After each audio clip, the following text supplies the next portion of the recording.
Kanhangad Padannakkad KSRTC ബസ്സും കാറും കൂട്ടിയിടിച്ച് 2 പേർ മരിച്ചു. കാർ യാത്രികരായ 3 പേരുടെ നില ഗുരുതരമാണ്. നീലേശ്വരം കണിച്ചിറ സ്വദേശികളാണ് മരിച്ചത്. ഷഫീഖ് നസറുള്ള വിശദാംശങ്ങൾ നൽകും. ഷഫീഖ്, ദാരുണമായൊരു അപകടം, 3 പേരുടെയും നില അതീവ ഗുരുതരമാണോ? എന്താണ് സംഭവിച്ചത്?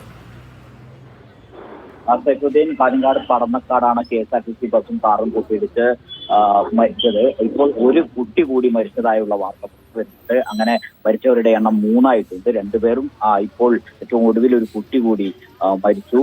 അങ്ങനെ 3 പേരാണ് അപകടത്തിൽ മരിച്ചത്.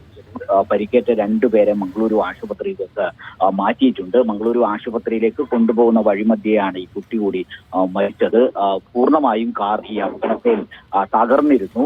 ഈ ഫയർഫോഴ്സ് എത്തി കാർ വെട്ടിപ്പൊളിച്ചതിനു ശേഷമാണ് അതിനകത്തിൽ പെട്ട ആളുകളെ പുറത്തെടുത്തത്. ഉടൻ തന്നെ ജില്ലാശുപത്രിയിൽ എത്തിച്ചിരുന്നു. മരിച്ചവരുടെ മൃതദേഹങ്ങൾ ജില്ലാശുപത്രിയിലാണുള്ളത്.